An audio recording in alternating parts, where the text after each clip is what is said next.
नमस्कार सभी प्यारे प्रतिभागियों। जो प्रतिभागी उत्तराखंड पॉलिटेक्निक लेक्चरर या उत्तराखंड लेक्चरर स्क्रीनिंग परीक्षा की तैयारी कर रहे हैं, उन दोनों ही परीक्षाओं में हिंदी का एक अहम रोल है। तो उसी में एक मेरा छोटा सा प्रयास कि मैं आपको हिंदी व्याकरण से संबंधित हर विषय से कुछ ना कुछ अभ्यास एमसीक्यू के माध्यम से उसके साथ आपके कुछ कॉन्सेप्ट क्लियर करते हुए कुछ टॉपिक मैं आपके साथ शेयर करूंगी। और आपको पसंद आए तो आप सब्सक्राइब करें चैनल को और लाइक करें, कमेंट करें। तो सबसे पहले जो वर्ण विचार है, ये पॉलिटेक्निक लेक्चरर में 15 मार्क्स का पोर्शन है। तो आज पहला टॉपिक मैंने यही लिया है, वर्ण विचार। वर्ण विचार एक ऐसा विषय है ग्रामर का, हिंदी व्याकरण का, जो अपने आप में ही बहुत विस्तृत व्याख्या के साथ आता है, क्योंकि वर्ण विचार से ही पूरी व्याकरण बनी है। तो इस वर्ण विचार को समझने से पहले, इसके एमसीक्यू देखने से पहले, मैं आपको एक छोटा सा एक कटिंग जो मैंने यहाँ पर बुक की लगाई उसको ध्यान से देखते हैं। वर्ण क्या है? वर्ण भाषा की सबसे छोटी इकाई है। अब ये प्रश्न कई बार आ चुका है एग्ज़ाम में कि वर्ण क्या है या वर्ण भाषा की सबसे छोटी, जैसे पहला प्रश्न ही हमारा यहाँ पर है एमसीक्यू में कि भाषा की सबसे छोटी इकाई है, शब्द है, व्यंजन है, स्वर है या वर्ण है। तो भाषा की सबसे छोटी इकाई क्या है? वर्ण है। और वर्णों के ही क्रमबद्ध समूह को क्या कहा जाता है? वर्णमाला कहा जाता है। अगर प्रश्न आ जाए कि वर्णों के क्रमबद्ध समूह को क्या कहा जाता है, व्यवस्थित समूह को क्या कहा जाता है? वर्णमाला कहा जाता है। अब इस वर्णमाला के अंतर्गत जो चित्र पूरा हम देखते हैं इस पिक्चर में, उसको ध्यान से देखिए कि मूलतः जो संख्या है, उच्चारण के आधार पर वर्णमाला में 45 वर्ण हैं, जिसमें 10 स्वर और 35 व्यंजन हैं, और लेखन के आधार पर 52 वर्ण हैं। अगर आपसे पूछा जाए कि वर्णमाला में कुल वर्णों की संख्या कितनी है, तो 52 आंसर आएगा। कुल लेखन के आधार पर कुल वर्णों की संख्या कितनी है? 52 आंसर आएगा। लेकिन अगर वहीं मूलतः आ गया, देखिए जैसे ये पूरा आपको चित्र यहाँ पर दिख रहा होगा, ये पूरा चित्र जो है, ठीक है, जैसे 10 स्वर हमने लिखा है, यहाँ 35 व्यंजन लिखा है, और इधर ये व्यंजन का जो पूरा आप चित्र देख रहे हैं, क वर्ग, च वर्ग, ट वर्ग, त वर्ग, प वर्ग, ये क से लेकर प वर्ग तक ये सारे स्पर्श व्यंजन हैं। और यहाँ पर एक द्विगुण व्यंजन करके आपको दिखाई दे रहा है, द्विगुण व्यंजन, इसी को उत्क्षिप्त व्यंजन भी कहते हैं, इसको उत्क्षिप्त व्यंजन भी कहते हैं। और इधर संयुक्त व्यंजन। अब कई बार संयुक्त व्यंजन से प्रश्न ऐसे आते हैं कि श से क्षत्रिय का निर्माण कैसे हुआ या कैसे उसकी उत्पत्ति हुई। तो यहाँ पर इसका दिखाया है कि क में हलन और श के साथ मिलकर श से क्षत्रिय का निर्माण हुआ। त्र से त्रिशूल जो बनता है, उसका निर्माण कैसे हुआ? तो श त्र ज्ञ स्र ये संयुक्त व्यंजन है, और य र ल व अंतस्थ व्यंजन है। ठीक है, तो आप इसको देख सकते हैं, इसको पढ़ सकते हैं। ठीक है, इसको हमने थोड़ा बहुत समझा कि वर्णमाला किसे कहते हैं, वर्ण किसे कहते हैं, भाषा की सबसे छोटी इकाई क्या है। मूलतः व्यंजन अगर बात करें, मूलतः व्यंजन होते हैं 33। ठीक है, मूलतः व्यंजन 33 हैं। संयुक्त व्यंजनों की संख्या 4 है, ऊष्म व्यंजनों की संख्या भी 4 है। इतना हमने थोड़ा बहुत अभी समझा। बाकी हम एमसीक्यू के माध्यम से जहाँ पर जैसा प्रश्न पूछा जाएगा उसकी व्याख्या के साथ हम आगे बढ़ेंगे। तो पहला प्रश्न है, भाषा की सबसे छोटी इकाई है। अभी हमने पढ़ा भाषा की सबसे छोटी इकाई क्या है? वर्ण है। और वर्णों के क्रमबद्ध समूह को क्या कहते हैं या व्यवस्थित समूह को क्या कहते हैं? वर्णमाला कहते हैं। अब दूसरा प्रश्न है, हिंदी में मूलतः कितने वर्ण हैं? अब हमने कहा हिंदी में मूलतः कितने वर्ण हैं, यहाँ पर आंसर आ रहा है 46। अब 46 क्यों आ रहा है? क्यों? क्योंकि स्वर कितने हैं? 13। और हमने कहा यहाँ पर व्यंजन मूल कितने होते हैं? 33। तो 33 प्लस 13 कितना हो गया? 33 प्लस 10 43 और 3 46। तो कितनी? 46 संख्या हो गई हमारी किसकी? हिंदी में मूलतः वर्ण की। अगला प्रश्न है, हिंदी भाषा में वे कौन सी ध्वनियाँ हैं जो स्वतंत्र रूप से बोली या लिखी जाती हैं? ये तो स्वर की डेफिनेशन ही है। वर्ण के 2 भाग हैं, आप चाहें तो नोट कर सकते हैं। वर्ण के 2 भाग हैं, स्वर और व्यंजन। और स्वर की परिभाषा ही यही है कि स्वरों का उच्चारण कैसे होता है? स्वतंत्र रूप में होता है। इसमें जब इसका उच्चारण किया जाता है तो कोई भी बाधा हमारे मुंह के अंदर हमें नहीं अनुभूत होती है, वही स्वर की परिभाषा है। तो आंसर क्या है, हिंदी भाषा में कौन सी ध्वनियाँ हैं जो स्वतंत्र रूप से बोली जाती हैं? तो आंसर होगा स्वर। संयुक्त को छोड़कर हिंदी में मूल वर्णों की संख्या कितनी है? तो अभी हमने पढ़ा कि संयुक्त, अब स्वर और व्यंजन जो मूल हैं वो कितने हैं? वो 44 हैं। अब 44 कैसे हैं? हमने कहा कि 33 है कौन? व्यंजन। अब इसमें इन्होंने प्रश्न ये था कि संयुक्त को छोड़ के, हमने संयुक्त को छोड़ दिया तो 33 व्यंजन मूल हो गए और आंसर आ रहा 44, यानी कि और स्वर कितने हो गए? 11। स्वर कितने हैं? 11। मूल स्वर कितने होते हैं? 11 होते हैं। ठीक है, अगर आपसे पूछा जाए मूल स्वर कितने? 11 और मूल व्यंजन 33, तो 33 प्लस 10 43 और प्लस 1 यानी कि 11 स्वर, तो आंसर क्या आया? 44। 44 वर्ण होते हैं अगर हम संयुक्त को छोड़ दें तो। स्वर किसे कहते हैं? अभी हमने पढ़ा ऊपर, हमने समझा था कि जिनका उच्चारण बिना अवरोध अथवा विघ्न बाधा के होता है, मतलब कोई भी रुकावट के बिना जिनका उच्चारण होता है उसे स्वर कहते हैं। तो आंसर क्या होगा? बी। अब निम्नलिखित में से अग्र स्वर नहीं है। अब ये अग्र स्वर क्या है? तो इसको समझने के लिए मैंने यहाँ पर एक पिक्चर आपके लिए लगाई है। जीभ के प्रयोग के आधार पर, ये वाली देखिए, जीभ के प्रयोग के आधार पर 3 प्रकार के स्वर होते हैं, अग्र स्वर, मध्य स्वर और पश्च स्वर। अग्र स्वर क्या होते हैं? देखिए 4 अग्र स्वर हैं जिन स्वरों के उच्चारण में जीभ का अग्र भाग, अग्र मतलब आगे वाला भाग काम करता है, उसे अग्र स्वर कहते हैं। जैसे ई ए आई, ये हैं अग्र स्वर। तो आपसे पूछा जाए, जैसे आप 4 ऑप्शन दे दिए कि इसमें कौन सा स्वर है, जैसे माना ऑप्शन दे दिया अ आ उ ई, इनमें से कौन अग्र स्वर है? तो आंसर क्या होगा? ई, क्योंकि ई और ए और आई ये जीभ के आगे वाले हिस्से से उच्चरित किए जाते हैं, इसलिए इनको अग्र स्वर कहा जाता है।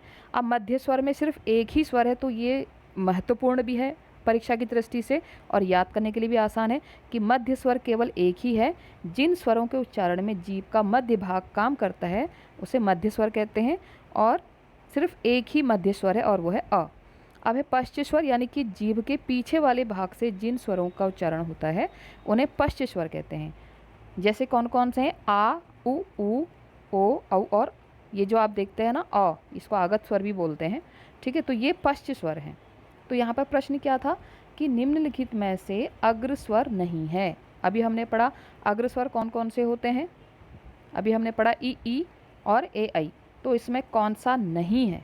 अ नहीं है, क्योंकि अभी हमने पढ़ा अ क्या है? अ तो एक मध्य स्वर है जीभ के आधार पर। ठीक है, आई होप आप समझ गए होंगे। आगे बढ़ते हैं। हिंदी में स्वरों के कितने प्रकार हैं? अब हिंदी में स्वरों के कितने प्रकार हैं? ह्रस्व स्वर, दीर्घ स्वर और प्लुत स्वर। तो कितने प्रकार के हो गए? 3 प्रकार के। हिंदी में स्वर कितने प्रकार के हो गए?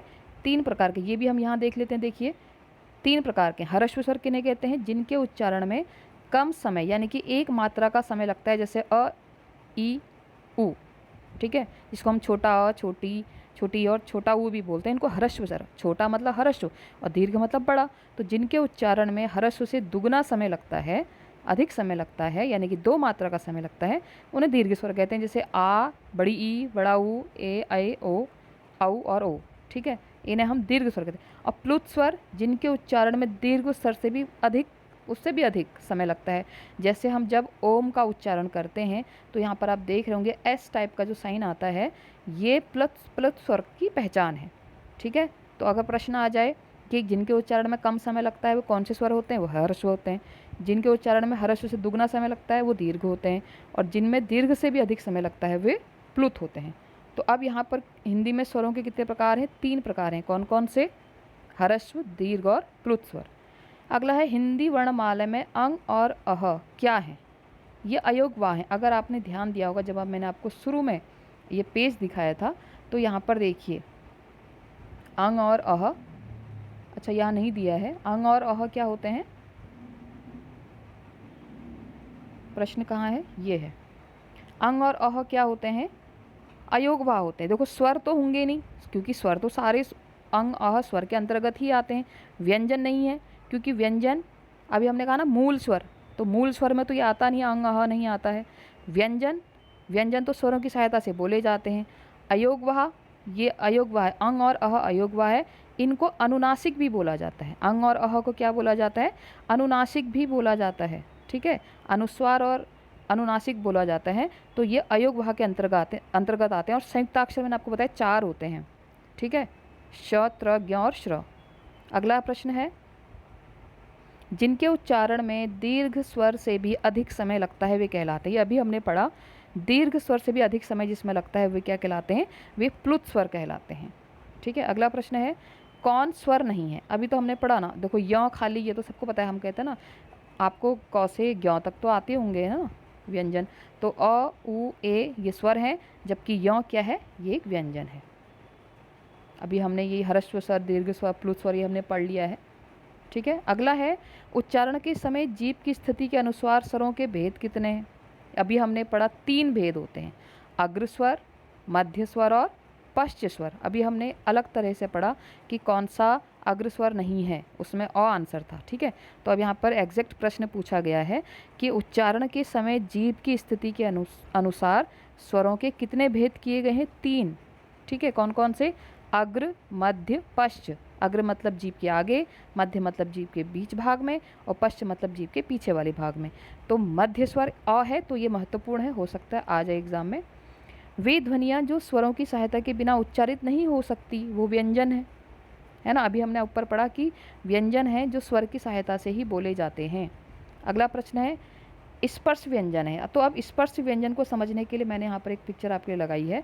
क वर्ग से लेकर प वर्ग तक जितने भी व्यंजन होते हैं, इनको स्पर्श व्यंजन कहते हैं। और आप ध्यान रखेंगे संख्या, स्पर्श व्यंजन की संख्या कितनी होती है? 25, ठीक है। स्पर्श व्यंजन की संख्या कितनी होती है? 25।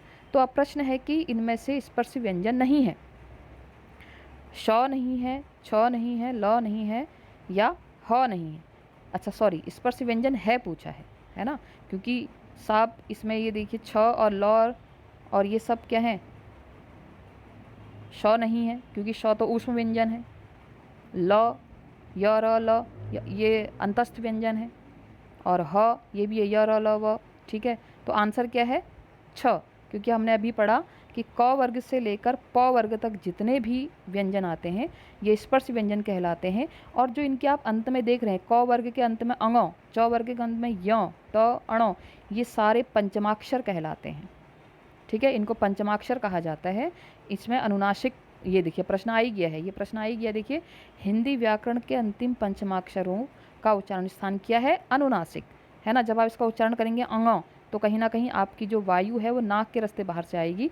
अङ, य, ण, न, म, ये सारे क्या हैं? अनुनासिक हैं। तो अंतिम पंचमाक्षर मतलब ये जो क वर्ग का पंचम अक्षर है, क, ख, ग, घ, अङ, अङ पंचम अक्षर है, तो ये क्या है? ये अनुनासिक का उच्चारण स्थान है। तो हिंदी व्याकरण के अंतिम पंचमाक्षरों का उच्चारण स्थान क्या होता है? अनुनासिक होता है, ठीक है। इतना समझ गए आप। स्पर्श व्यंजनों की संख्या कितनी होती है? 25। आगे बढ़ते हैं, अंतस्थ व्यंजन क्या है? अभी हमने पढ़ा य, र, ल, व अंतस्थ व्यंजन है। देखो स, स, ह ऊष्म व्यंजन है, श, त्र, ज्ञ संयुक्त व्यंजन है, य, र, ल, व क्या हो गए? आपके अंतस्थ व्यंजन। अगला है स, श, ह, क्या है? अभी हमने पढ़ा ये ऊष्म व्यंजन है। इनको उच्चारण करने में गर्मी का आभास होता है, इनको ऊष्म व्यंजन कहा जाता है। अगला प्रश्न है उत्क्षिप्त व्यंजन। मैंने जब आपको शुरू में आपको दिखाया था, जब शुरू में मैंने आपको चित्र दिखाया, मैंने आपको बोला था द्विगुण व्यंजन, याद आ रहा आपको? द्विगुण व्यंजन मैंने आपको बताया था, उन्हीं को क्या कहा जाता है?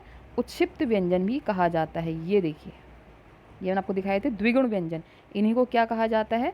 इन्हीं को उत्क्षिप्त व्यंजन भी कहा जाता है। तो माना जैसे पढ़ाई और पेड़, जो इसमें जो ड़ और पढ़ा में जो लग रहा है, इसी को हम क्या बोलते हैं?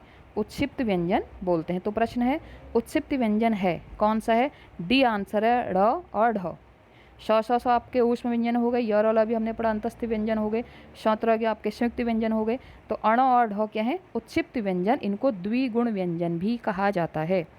उत्क्षिप्त ध्वनि का प्रयोग हुआ है। अगला प्रश्न है उत्क्षिप्त ध्वनि का प्रयोग हुआ है, किस में हुआ है? आरजू में, खसरा में, पढ़ाई में या जफर में?